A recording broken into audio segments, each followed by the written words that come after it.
here. So I am Dan Wasink, and this is my AMA. Basically, I do these AMAs every other week, and then on the off weeks, I will usually have a class or some kind of a presentation. Last week, I did one on setup, and next week, what I'm going to do is I'm actually going to do a behind the scenes so you can actually see how all of this works. I thought I'd do that. So that's going to be next week.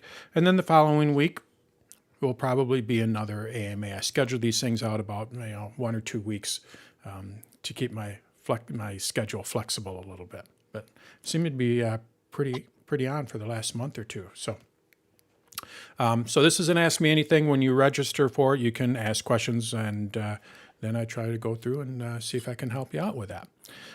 Before we get started, I am Dan Wasink from Dan's Tutorials, and I create video tutorials for using Apple software for the most part. I've been doing this for about 10 years now, and you can find my stuff at Dan's Tutorials, or you can go onto YouTube. I have probably about I'm guessing about 400 videos on YouTube, where on my site I have over 2,000. And if you like what you see, check out my site, and you can become a member. You get to see the videos without any ads in them, and just know that you're helping support a small business. It is just me and my wife.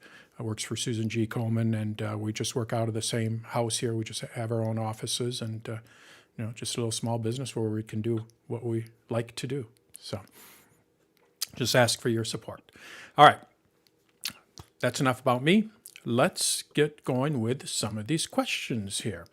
The first one is from Melissa, and I do not see Melissa here, so we might come back to this one. How do I add date stamps to photos? So we're going to come back to this one, see if she shows up in a little bit. Otherwise, what I'll do is I will show her how to do it, and then she can watch the recording later. I do get a lot of that as well. So, all right. So we're going to skip by that one right now. Hold off on that one, and we're going to go to the next one. And this next one is from Michael, and I don't see him here either, but he asked, how I like my iPhone 15. And I'll just keep going with this one because I really haven't used it. I got it last week, Wednesday, and as we were talking about before we got started, the weather over here in Michigan has not been the greatest for photography, and I really haven't been doing much. So in all honesty, I haven't really used it that much. I will say that when I first got it, I did some initial tests with it, and I also have an iPhone 14 that I use for my demo. So when you see my iPhone here, it's my iPhone 14, and with that only has a 3x zoom, and the iPhone 15 has a 5x optical zoom. So I'm like, yes, let's see what this thing does. I got to tell you, not much difference. I mean, Apple's just getting really, really good with that. Now, of course, these are very, very crude tests, and we've just had gloomy days here, so I really haven't had the time to really shine with it. So, Michael, I don't have a whole lot for you right now. Ask me in a couple months when I'm going to be going to Disney in December. We got a few trips coming up here, so I'll have a little more experience with it. So, but I do like the feel of it with the rounded edges, and it does actually feel a little bit lighter. I'm sure a lot of that is just the way that it's designed, but I do think it is actually quite a bit lighter. So that's my thoughts on the iPhone 15. I really don't have too many. It's not that much different from the iPhone 14 outside of the optical zoom. So, excuse me. All right, so let's get to the next question then. The next one is from Robert, and he asks, how can he sync his iMessages, or the Messages app, the old name for messages, with SMS on all of his devices? And basically, what he is running into is iMessage. When someone sends me an iPhone, let's say Betty sends me a message on my iPhone or my Mac, or she's using an iPhone or an Apple device, what it's doing is it's going through Apple's networks, so they can control everything about it. The advantage to that is you can easily attach multiple pictures to it. Group messages work great. Large videos work great with it. The stickies, all that kind of stuff, because you're in their ecosystem. So it works really, really good with that.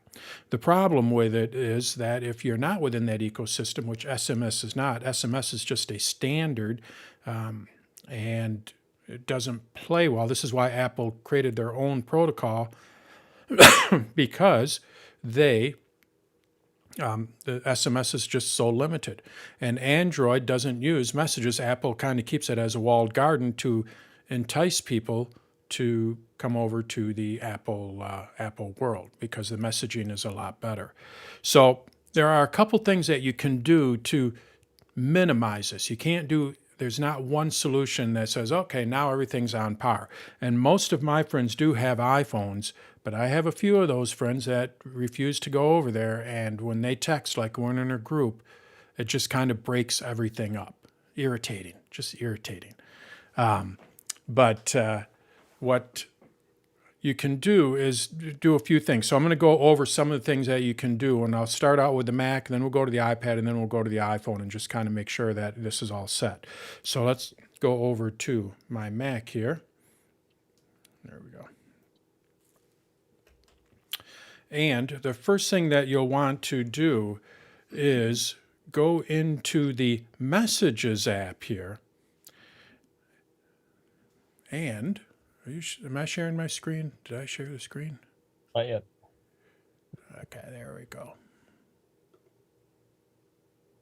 Now I am, right? Yep. Perfect. Yeah. All right, thank you. So basically what you want to do is you want to go into the Messages app here. And when you go into the Messages app, what you need to do is go over to Messages settings. This is the old preferences. So if you're using an older Mac, some of you have heard me say this before. This is actually a common question. So what you do is you go over to Settings here, and what you want to do is go over to iMessage, and you want to make sure that Enable Messages is turned on in the cloud. And then what you want to do is you want to make sure that it is synced. So you can just go and click on Sync Now if you want, and then it'll sync those. So now what it's going to do is it's going to sync your messages on your Mac with the cloud, with Apple's iCloud, which is good. Because then when we're dealing with iCloud, your iPad, which we'll go to next, the iPad, we're going to basically do the same thing. Go over to the settings here, and we want to make sure that the Messages app also syncs with iCloud. And the way that we do that, again, is through the Settings app. And we go over to Messages here. And you're going to see, let's get this, let's see if this works here. You're going to see Message there. And then what you want to do is make sure that that is turned on and set to receive for all of your email addresses. So if somebody sends me a message, we'll pick on Betty again, sorry Betty, but if Betty were to send me a message via noteboomproductions@icloud.com, it would come to this iPad, it would go to my Mac because they're both syncing. Messages, iMessage can be linked with either a phone number or with an email address or both. Now, I do not have a phone number in here on my personal device. On the iPhone, you'll actually see a phone number. You would actually see a phone number. So then if someone texts my phone number, what it'll do is it'll send it over to Apple. So I'll talk a little about that with the iPhone. But basically, we just want to make sure that all of this is checked. And when you start a new message here, you can only select one of these email addresses here. So you would want to select your primary email address. So the one that people email me typically are the iCloud account. So that's why I have the iCloud account checked here. You can only have one primary one there. So if I go and select the other one, you're going to see it deselects the other. So point being, just check everything there. Make sure that iMessage is on, and then you're all set on the iPad. Pretty simple so far. And we get into the iPhone, and the iPhone works a little bit different here because the iPhone is actually, remember SMS started out with phone numbers. Well, your iPad, your Mac does not have a phone number. That's why if someone texts you to a phone number, it typically won't go to your iPad or iPhone because there's no phone number tied to it. Now, technically, if you have a cellular connected iPad, there is a phone number, but we'll just say for easy purposes here, no phone number on either one of those devices. So if Betty texts my phone number, which is what we're all used to, it's going to go to one device. It's going to go to my iPhone here. So now what I want to do is I want to make sure that this iPhone sends that message, that text message, and it could come from an SMS. It could come from, Apple's messages. But I want to make sure that anything that goes to that phone number then forwards on to my iPad and my Mac. So the way that we do that is we have to go over to the Settings app on the iPhone. And again, we just go and find our messages here. And you're going to see in here, I have iMessage. So that's good. And we want to make sure that that is turned on. And we're going to have our email addresses. So again, make sure that that is all set.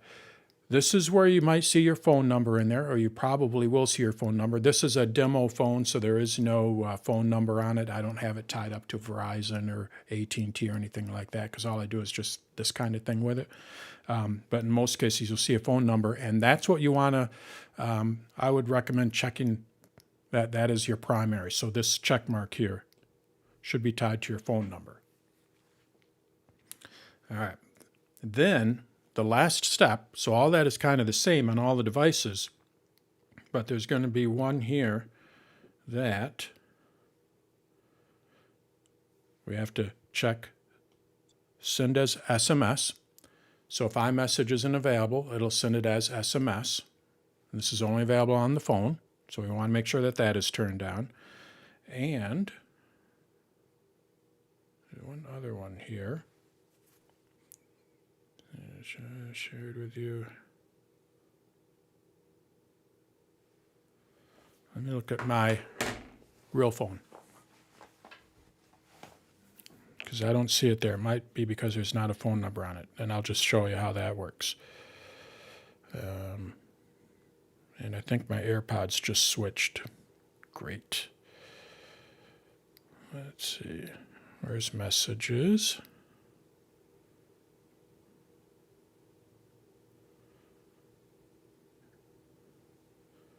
iMessage, send, iMessage apps, share, contact, shared with you, shared.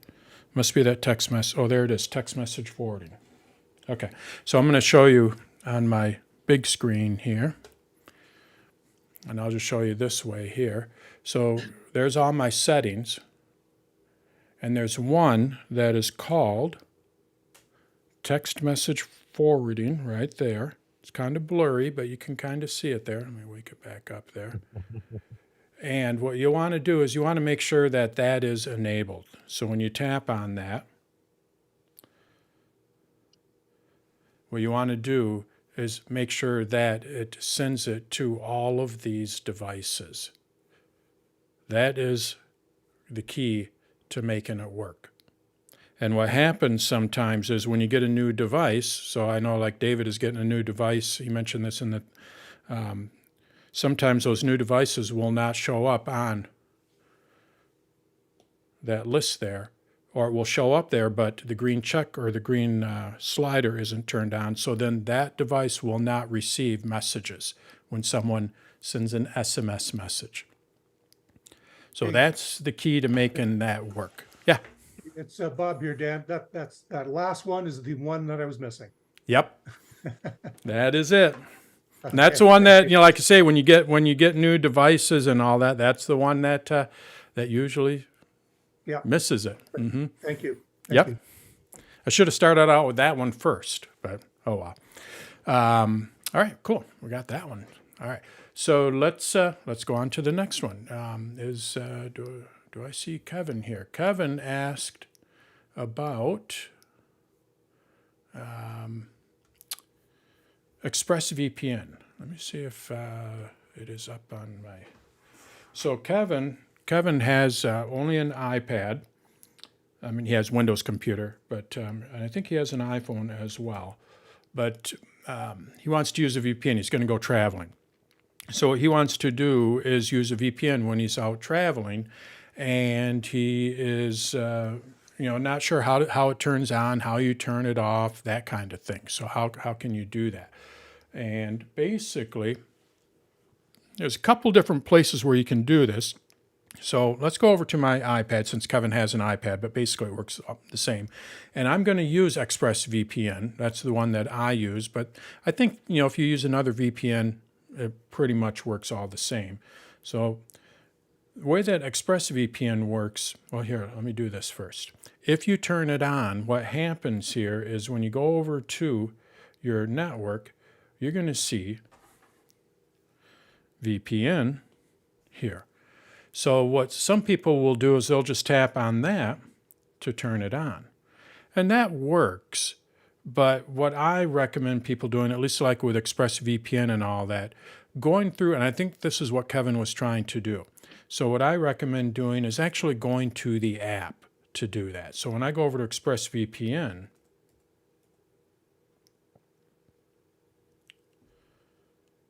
you're going to see, block tracker, yeah. Oh, wow. Got some new settings there with block ads.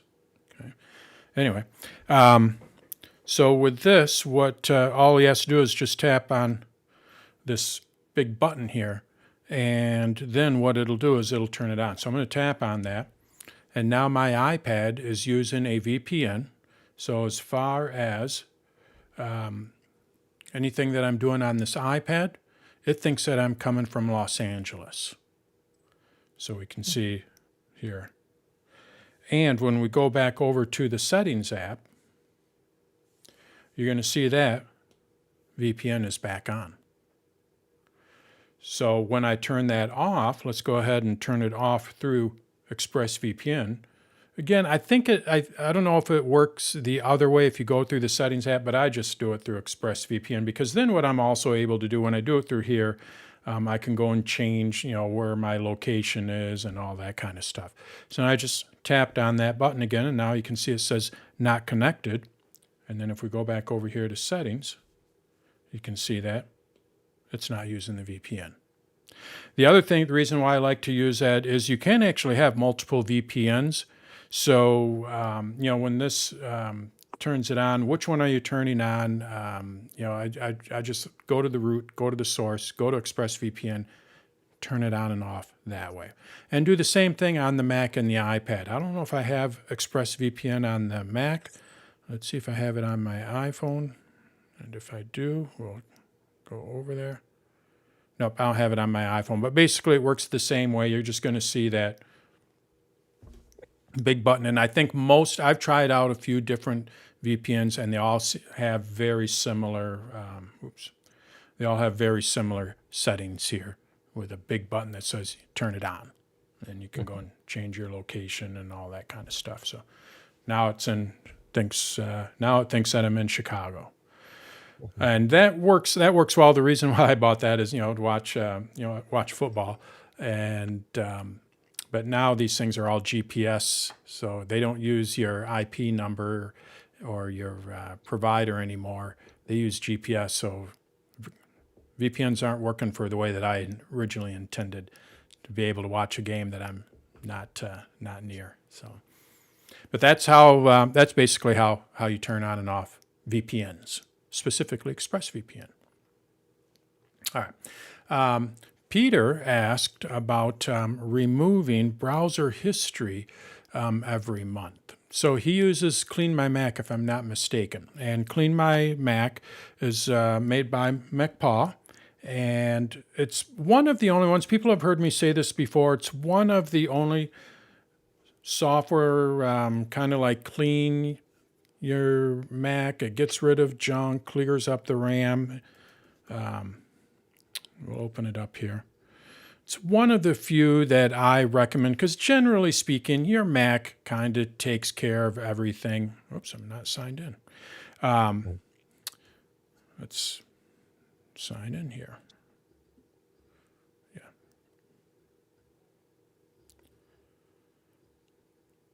I got ExpressVPN through SetApp, so I got to sign into SetApp first.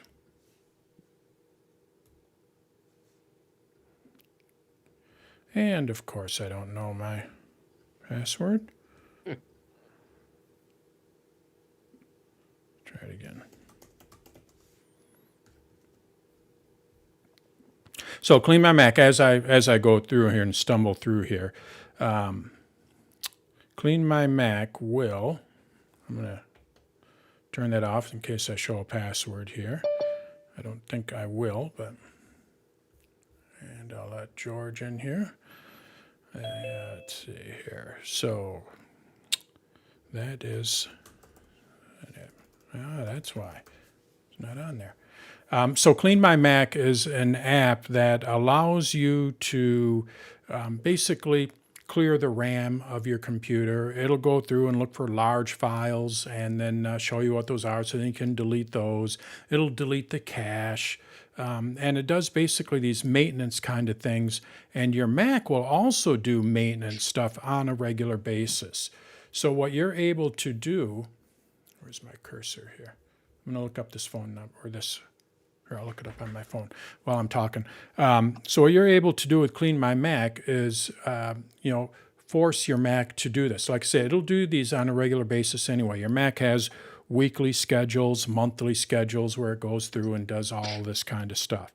And Clean My Mac will do that for you. So one of the things that you can do with Clean My Mac is have it clean your cache. Your web browsing history. Let me get this a minute before where's passwords? And we're going to go to SetApp. There it is. All right, hold on here a second.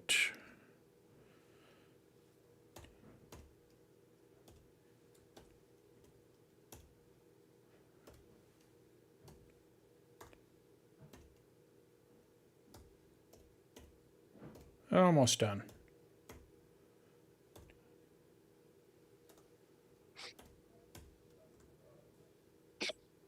Okay, I'm in. So now I can open up Clean My Mac. And sure. All right, so here's Clean My Mac. And yeah. First time I open it up, so we get these little screens here.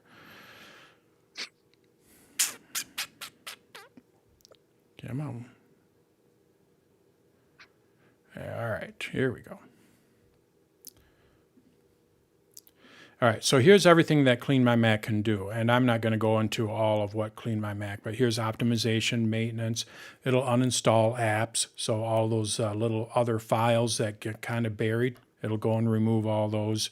You manage your extensions that you have, Space Lens, all that kind of stuff. So essentially, what you can do with this is, remove your browser history. And he was asking, is this something that you would do on a monthly basis? So long question there, or long intro there, short answer, I don't. I don't clear my browsing history unless I'm having a problem. The only time that I clear my browser history, I do this manually, is when I'm having a problem. And what I will do then is just go up under Clear History here in Safari. This is my primary browser. And then if everything was working yesterday, I'll just delete today. And if it was, maybe if it was working a couple days ago, then I'll just delete today and yesterday here. And then you could delete all of the history. And the reason why I don't do that, or I'd say it's not necessary, is you could, when you search up here, it searches your history as well. So if I search Apple here, and you're going to see here's bookmarks and history. So I visited Apple Watch Series 9 and Ultra, I don't know when, but there's my history there. That part would be gone. And maybe I visited that over a month ago. So you're going to lose all of those little things that you visited possibly over a month ago, and maybe you want to go and revisit those so you won't be able to do that again. So that's why I don't recommend clearing that out on a monthly basis. It doesn't hurt anything. It doesn't make your computer necessarily any faster. It doesn't make your browser any faster. I don't think it's really that necessary. Now, he seconded that with another question, and that is, should I remove cookies that he can't recognize? So when you visit a site, what we have here is, I'm going to go to my preferences, you're going to see under privacy here, I have website data. This is basically cookies. So when I go over here, what I'm able to do is view all of the different websites and the cookies that they installed. And what you're able to do then is delete those cookies. Now, I don't recommend this either. In fact, I would say I would do the other one before this one. Cookies are an essential part of browsing of the web now. And they had a bad name out there many years ago, but I think it was more of a misunderstanding. Cookies are basically a one-way street. So when you visit my site and you log in, what you're going to be doing is it's going to put a cookie on your computer from my site. So my site is going to put a cookie on your computer, and it basically keeps track that you logged in. So the next time that you're at the site, you won't have to log in because these cookies can expire. So that's just a common way of doing that. You can actually just go and go back to a site, and it'll remember who you are. It's doing this because of the cookies. Now, where they got the bad name was a lot of people thought that they were transferring information and this, that, and the other. It doesn't necessarily work that way. I can't look up a cookie from another site. All I can do is look up the information from the cookie that I placed on your browser. So I'm not going to be able to go and share my cookie with someone else, and someone else isn't going to be able to share their cookie with me. So just not necessarily an issue. And it can actually cause more problems, like I said, by doing that. Then when you go back to that site and you log in or you go to a search or whatever, that site is going to have no recollection of you. It's almost like you're giving it dementia, and it has no recollection of who you are. So the cookies are kind of like its memory kind of thing. So you want to kind of stay away from deleting the cookies, at least in my experience. Now, he's asking if there's, from websites that you don't recognize. Yeah, possibly, but I just would say I wouldn't bother with that at all. So I got, sounds like somebody has a cold. I'm going to mute everyone, and I should have done this earlier. So if you have a question, I run a pretty loose ship. Just unmute yourself, and you can interrupt me and ask your question, or put it in the chat. I do have a chat up here, and I'm looking at that as well.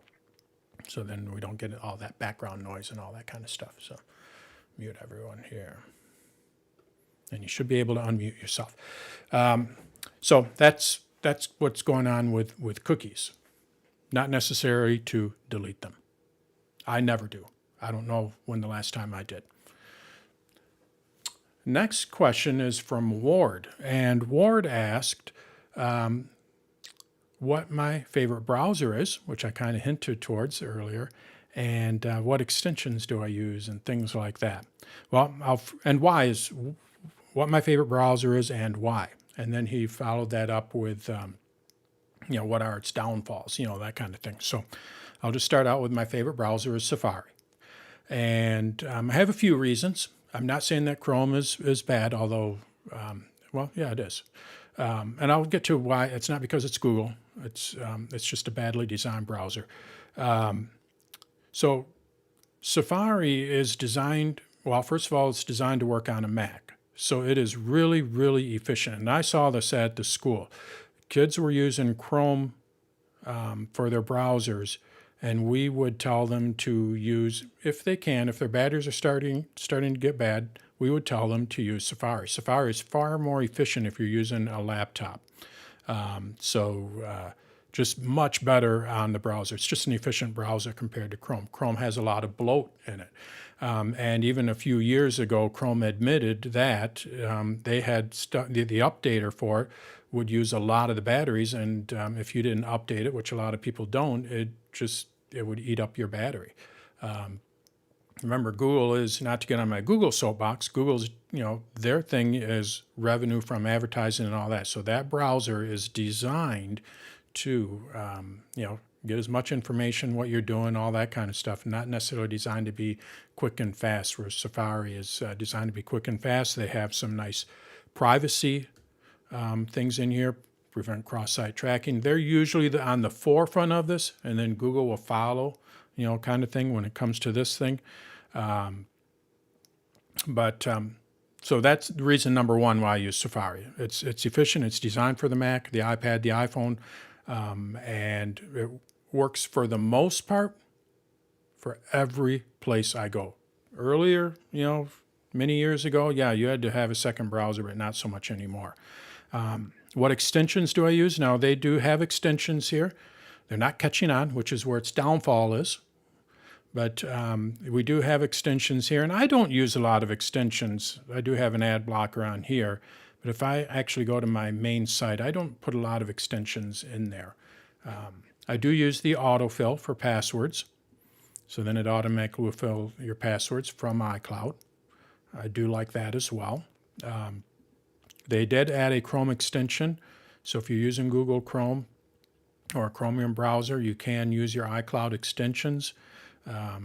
But it works, but it's a little clunky. You have to give it that two-factor authentication all the time, kind of thing. So with Safari, you don't have that at all.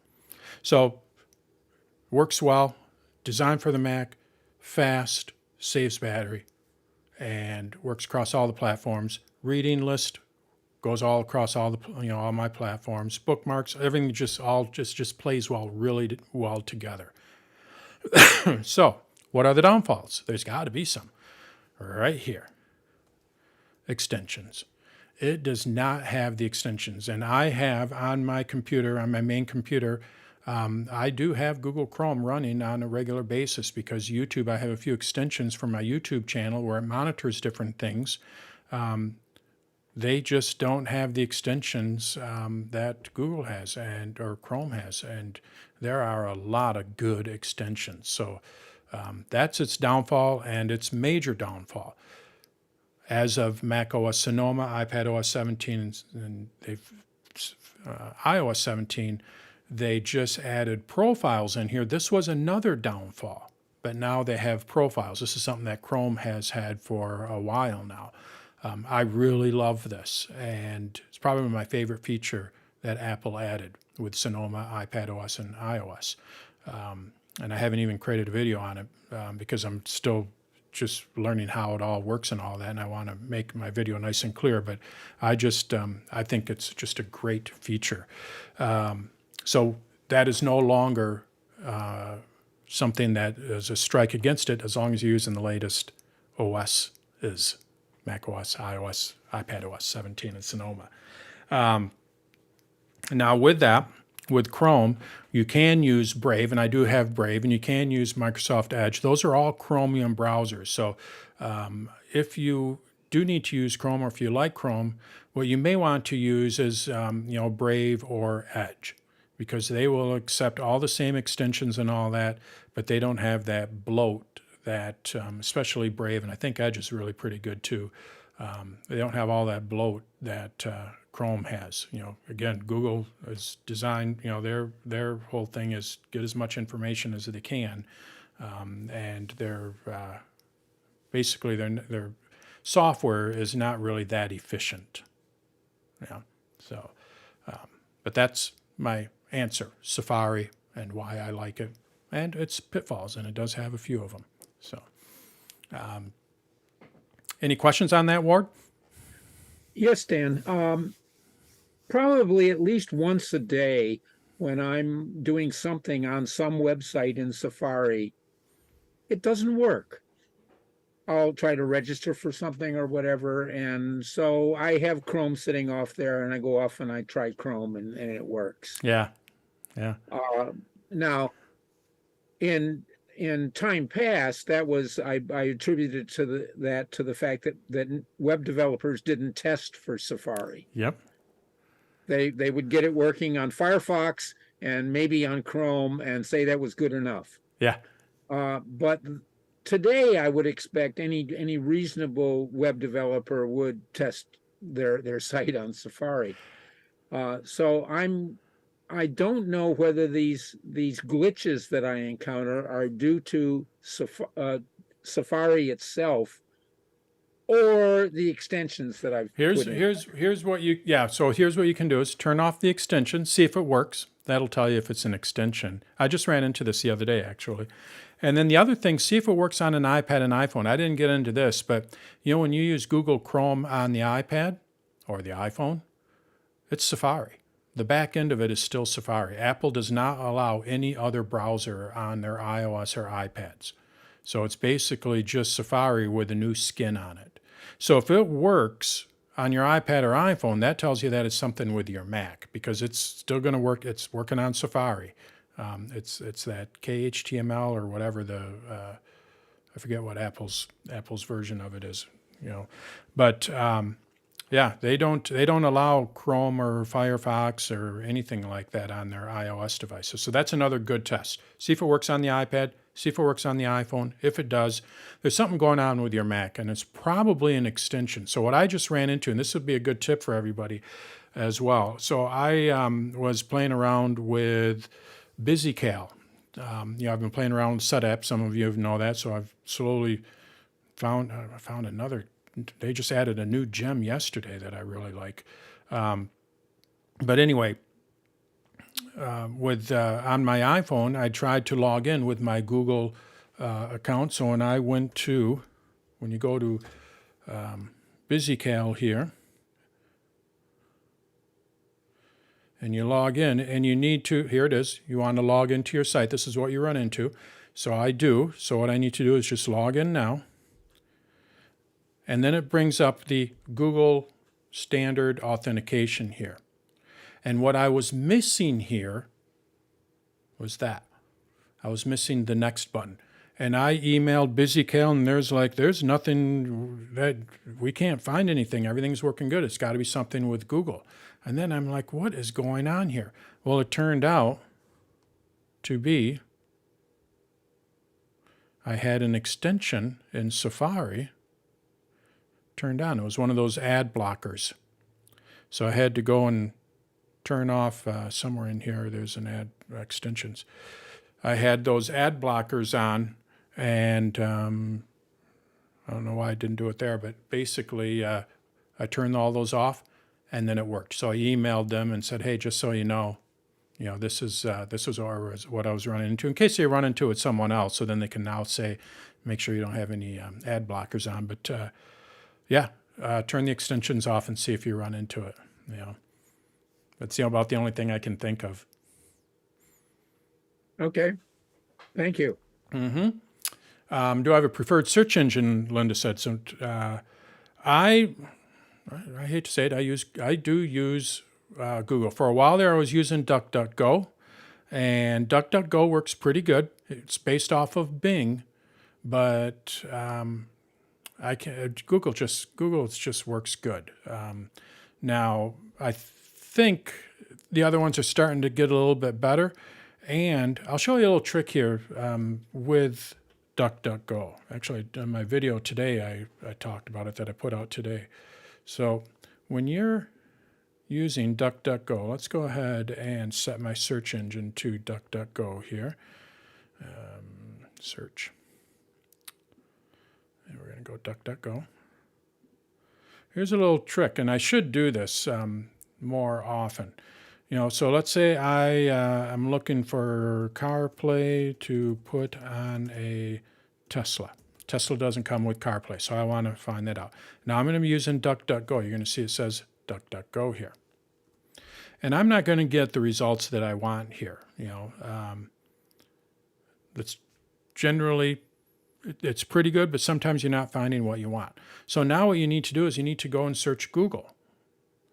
Well, I don't want to have to go back into the settings and go and turn that off and all that. Well, as long as you're using DuckDuckGo, all you have to do is just go G ! And when you do that, watch what happens. It uses Google. So you can set DuckDuckGo as your default and easily switch over to Google if you're not finding the right thing. And I should do this for my own personal, just to, give another search engine a little bit more credit or something. But that's all you really have to do if you use DuckDuckGo. And I think DuckDuckGo is pretty good. It's Bing, but it's pretty good. And but the nice thing is if you need to go to Google, all you have to do is just use space G exclamation point, and it will go and use that search engine, Google search engine. So, all right. Okay. The next question I have is from Don, and this one is SuperDuper still a good backup software? So SuperDuper, what this can do is this can actually, we need SuperDuper. See, now it's not finding it. You're going to see that it came to publications here. And I'm looking for an app. So let's just see what it does with Google. So I just go G exclamation point. And there it is. That's the one that I want. And that's what I run into, which is why I still use Google. This is the one that I want. So ShortPocket makes this SuperDuper, and basically what it does is it can back up your computer to a second hard drive, just like Time Machine.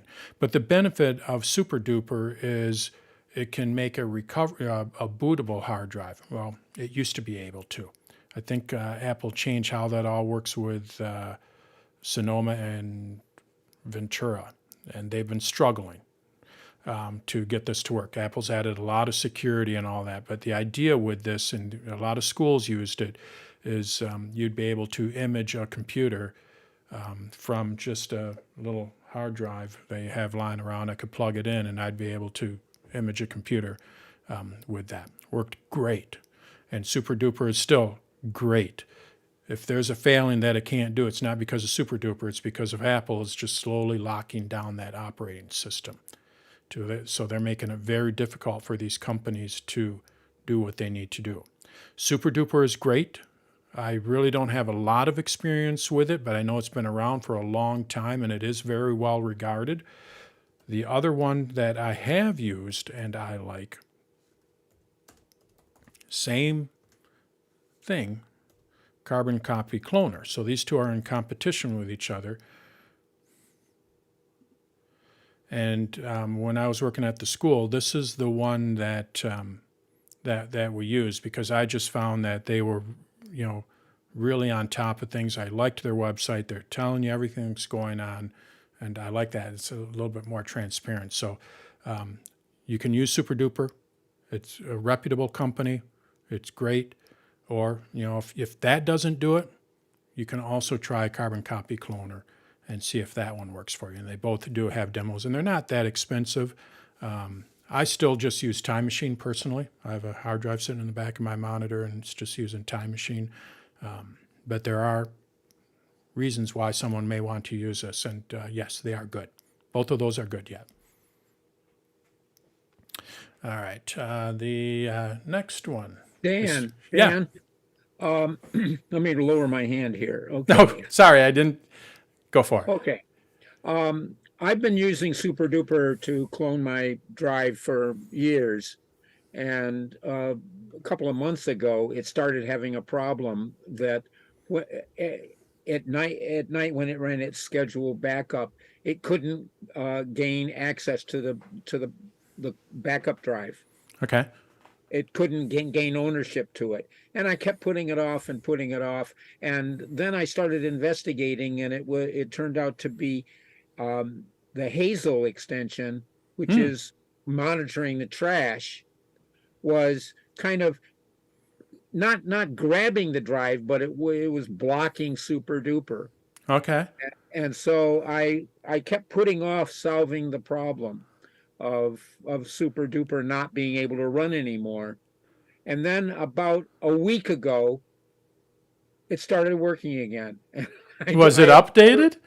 Or maybe it was Hazel updated? I'm usually watching updates very carefully, and I don't know. Hazel upgraded, Super Duper upgraded. I don't know what happened, but something magically fixed it and it's working again.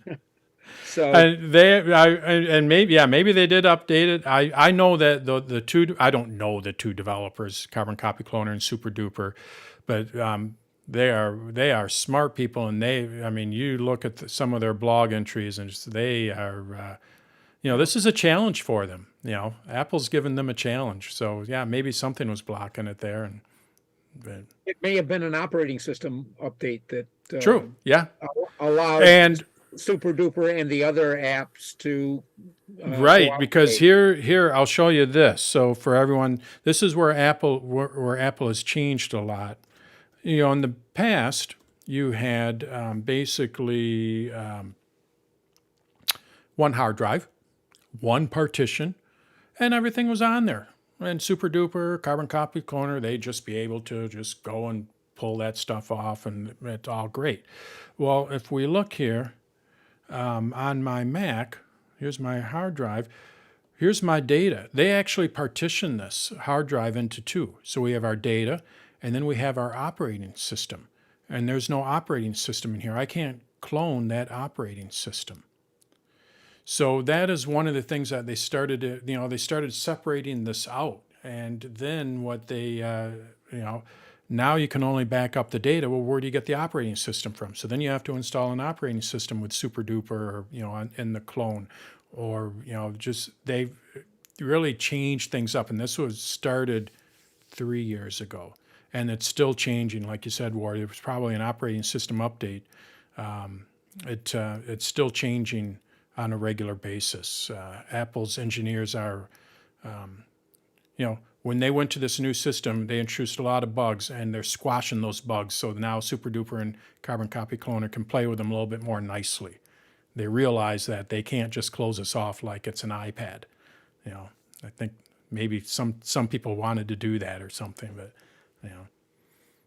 yeah, Apple's really made some changes to the operating system and how it is all set up in the last few years, and it's caused a challenge for these guys here.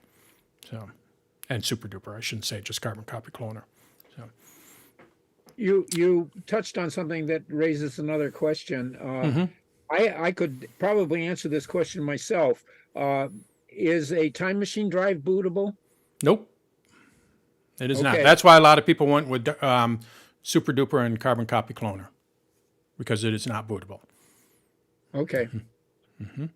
And these were not bootable as of last year. I've not checked with the school to see if they ever got them, if Apple updated Sonoma or if they figured it out, but these were not bootable as of a year ago.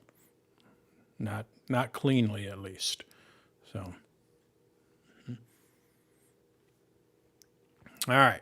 The next question that I have here is setting up a new iPhone, any do's or do nots? And this came from David. We talked earlier. Sorry, David got to the very end here.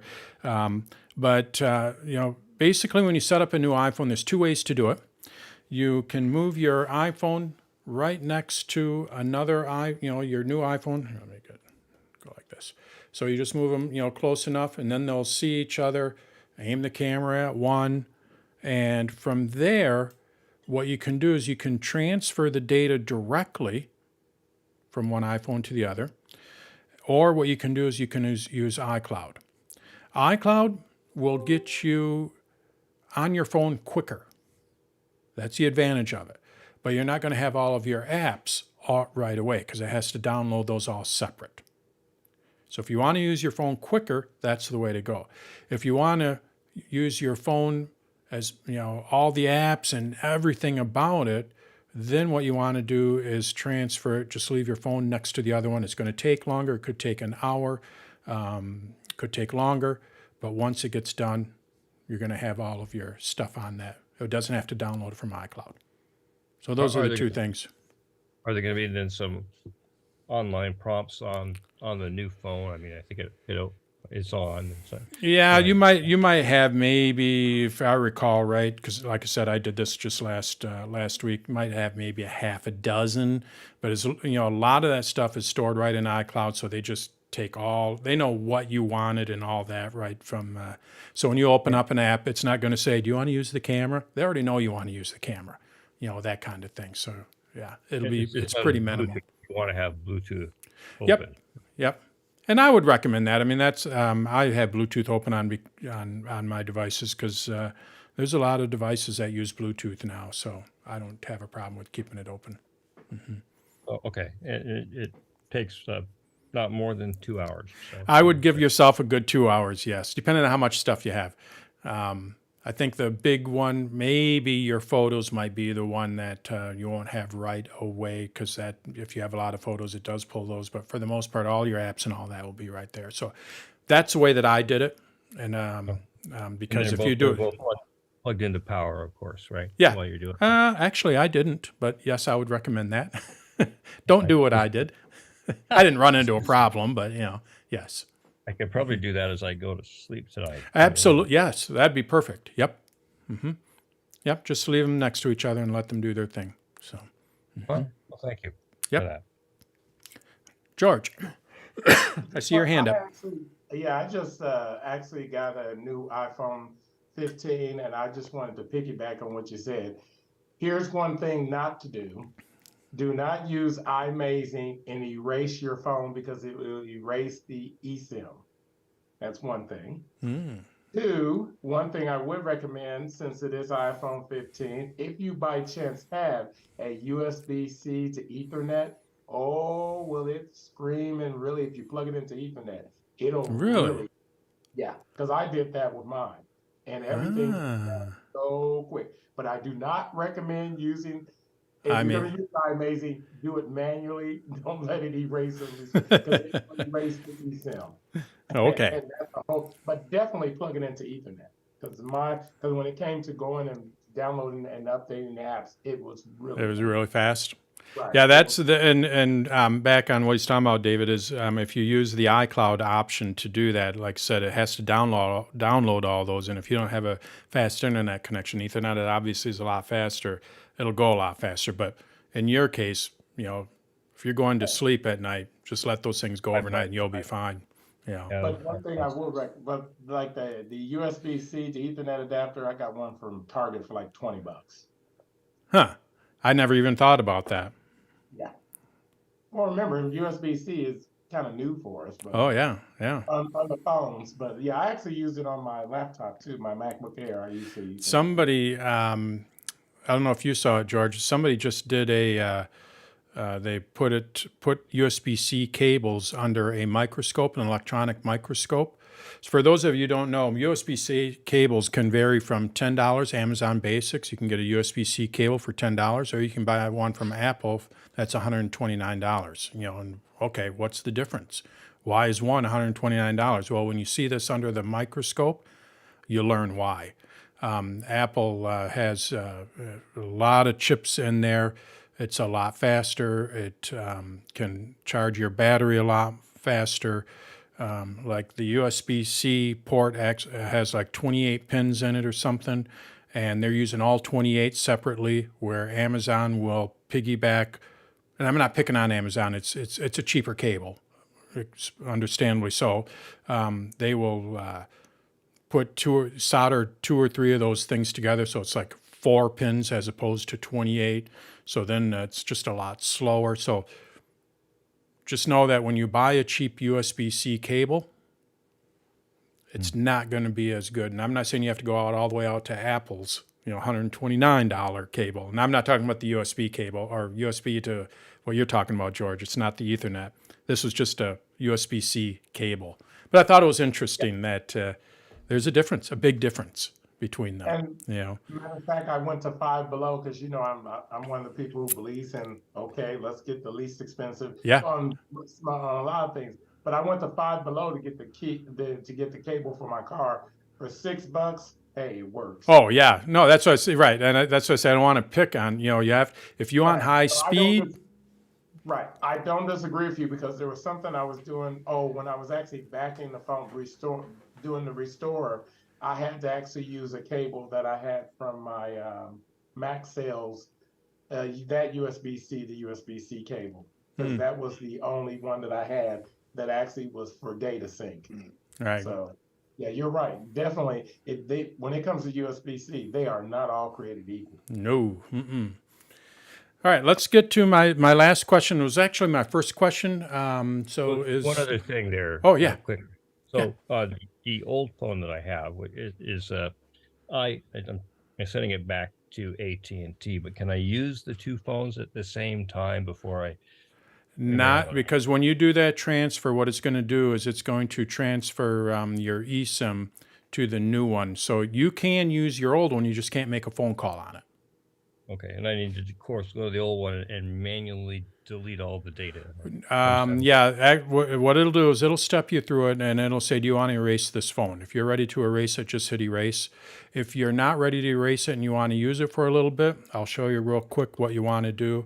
You want to go into the settings and general. And then at the very bottom, you're going to see transfer or reset. Okay. And what you want to do is down at the very bottom, erase all, because you've already transferred it, so you don't have to worry about that. All you want to do is erase it. So you'll just go and erase all of the content and settings, and that's all you have to do. And then it's ready to send back to AT&T. Great. Thanks for that. All right, so Melissa asked, and the last question here is, how do I add date stamps to photos? I thought this was kind of a fun one, and I'm like, how do you do that? And the key to finding how to do this was I stumbled upon the term. So what I did is, let's go over to my Air here, and you can do this on the iPad and iPhone. There's various apps that allow you to do this. So what she's talking about is when you go into the Photos app here, what she would like to do is have a date stamp down in the lower right-hand corner like you used to see in the old photos. And the key to making this work is searching for timestamp. I think that's what, let me look at my timestamp. Yep. So when you go over to the App Store, and the reason why I like to go through the App Store is because you want to find one that works with the Photos app. And when I go and type in here timestamp, I get a number of different, here we go, add date and time watermark, photo stamp. So there's a number of different options here, and they also have them on the iPad and iPhone.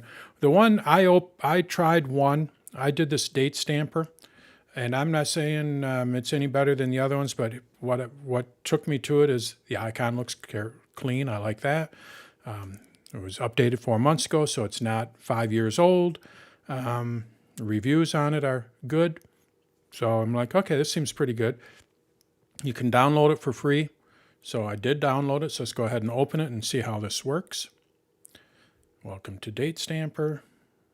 Allow full access. I wanted access to all of my photos. And there it is. So now what I'm able to do, it's looking at all of my photos. I am in the Date Stamper app, but we can do this from photos as well.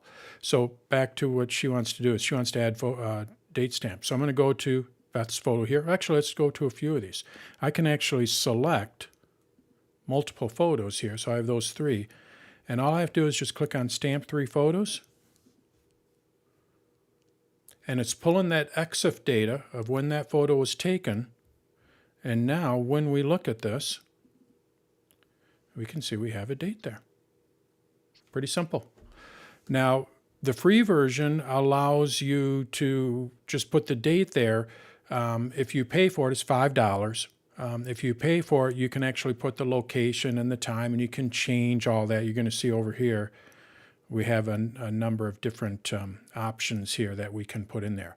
And if you add captions to your photos, you can even add the caption there. So you can change the design, the layout, that kind of thing. So when you're in the date stamper, you're able to actually do multiple photos, but we can go reverse as well. So when I go to my Photos app here,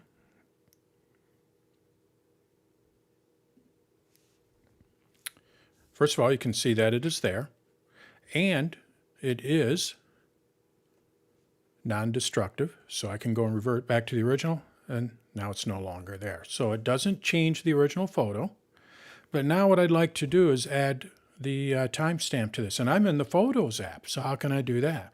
Well, when you go and edit a photo, so if I go and edit this, and you go to these three dots here, you're going to see Date Stamper. All I have to do is just select that, and we have the date. I save the changes, and now there's the date. So that app will allow, and there's other ones that will do that as well, but I just liked how this one worked. So if I were to purchase one, this is probably the one that I would purchase. Only works on the Mac, but there are other ones. Search for the term timestamp. That's what I found out is the key to making it work. So, yeah. All right. And I see one last question here. Jerry, is that a clamshell Mac laptop? Yes, it is. Does it work? To be honest with you, I'm going to say it does. I have not fired it up because I have the brick, but I don't have, where is it?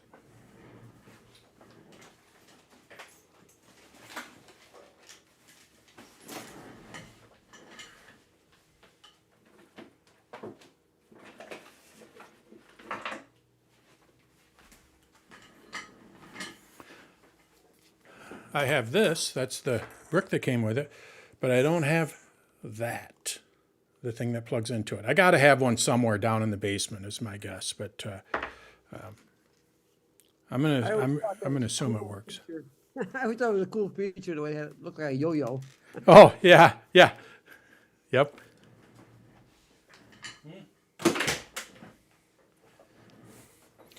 All right, next week, let's see here, what do I have for next week? How do I because we're back at the beginning. So let's go here. Just kicked a cat. Next week, I'm going to be doing a little bit behind the scenes. A lot of people have asked me how I, do what I do here with the switching things around. I've got a foot pedal and I got software that plugs all this stuff in there so I can show my iPad and my iPhone and all that kind of stuff. So I thought what I'd finally do, I said I've been wanting to do this for a while. I'm comfortable enough with the software now to where I think I can show it without fumbling around too much. So next week I'm going to attempt to kind of give you a little bit of behind the scenes of how I switch all this around and do all that kind of stuff. So a little bit on the lighter side there. And then the following week, I haven't checked my schedule, but I'm going to assume that I'm going to schedule an AMA for the following week. So that is all I have. And actually, we finished pretty good on time here. Thank you, everyone, for your support. And for anyone that is not familiar with me, if you like what you see, check out my site, Dan's Tutorials. And like I said in the beginning, I'm just a small entrepreneur trying to do the thing that I like to do. So if you like what you see, I just ask for your support. Become a member. So, Okay. All right. See ya. All right. Thanks, everyone, and we'll talk to you all later. Thank you, Dan. Very nice. Yeah. Good day. Thanks, Dan. Yeah. Thank you.